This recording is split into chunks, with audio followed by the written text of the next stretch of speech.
Hi, I'm Dustin Abbott. Several months ago, I took a look and did a series of episodes culminating in my final verdict on the new Tamron 70-210mm f4 VC lens. Now, in that review, I was somewhat critical of the lens based on a couple of autofocus related issues. And included in those was a tendency, for example, in AF servo mode for the lens to hunt some and have a hard time acquiring focus.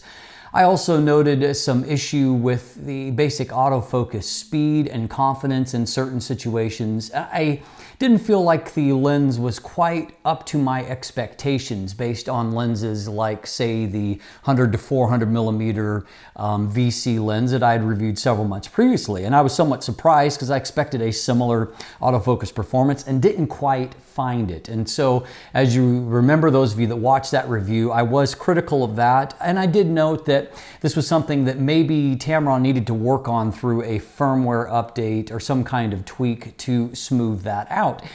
And in the interim period, I did review Canon's excellent 70-200mm f4 LIS Mark II, and a lens that I really liked, and kind of it stood out more so compared to the Tamron. Not so much based on image quality, though I do think the Canon is a hair better than the Tamron on the long end, but there's some give and take across the focal length. But the bigger difference was more in the actual autofocus performance.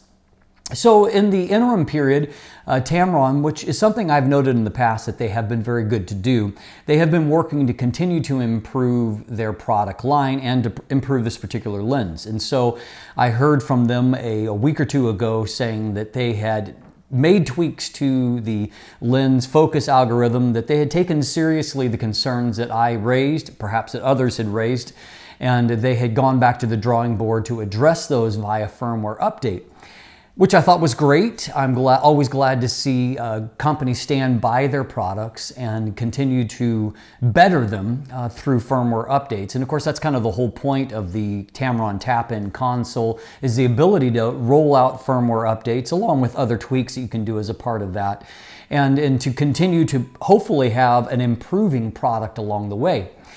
And so they asked if I would be willing to take a look at another copy that has received that firmware update. And so I agreed that I would. And so over the last week, I have been shooting in a variety of situations with the lens and testing it out both in AF servo and one-shot modes, and particularly in phase detect mode, which I found in my original review that through contrast AF, or what you might find if you're a Canon shooter in live view mode, which utilizes a different focus system called contrast AF. I noted that the lens actually worked fine in contrast. It was in phase detect or viewfinder AF that I saw those issues. And so anyway, I've been focusing mostly on that and have been very happy to find that indeed Tamron has been able to fix those issues that plagued the lens initially. The byproduct of that is that I have found that I really didn't have any kind of focus issues in a variety of situations and a variety of lighting conditions. And I shot both in bright sunny conditions and then all the way to in an indoor setting where I was having to shoot at 10,800 ISO to have enough shutter speed for capturing the subject that I was working at. Byproduct of that is that the lens didn't let me down at all. It autofocused confidently.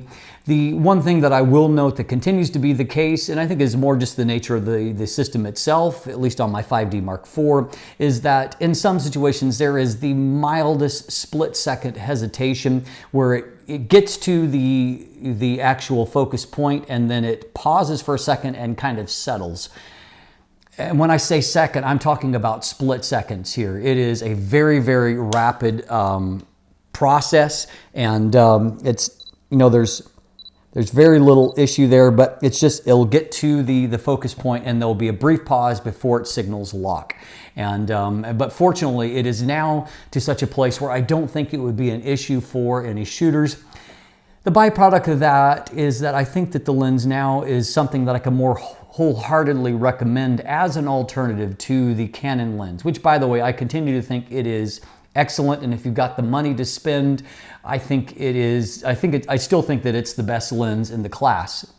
However, I also recognize the fact that it runs at about $500 more than what this Tamron does. In the US market, this Tamron is $800, $799, and the Canon lens is closer to $1,300, $1,299. And so, of course, that means that for those of you that are, on a tighter budget, I think that the Tamron offers a very tempting alternative, and that as you can see from these images, the actual image quality is quite excellent. And I covered that thoroughly in the original review. And now the autofocus performance is closer to that of the Canon. And so I thought it was worth giving you an update on how things have come with that. And I hope that that helps those of you that are weighing these two lenses and determining whether or not this Tamron 70-210mm f4 VC USD lens will work for you. I'm Dustin Abbott, and if you look in the description down below, you can find linkage to my original review of the lens if you want to kind of investigate things more thoroughly, and I will add an updated section to my text review with my current findings. You'll also find links to the image gallery that's there, and of course you can find buying links. You can follow me on social media or become a patron, and if you haven't already, please click that subscribe button right here on YouTube. Thanks for watching. Have a great day.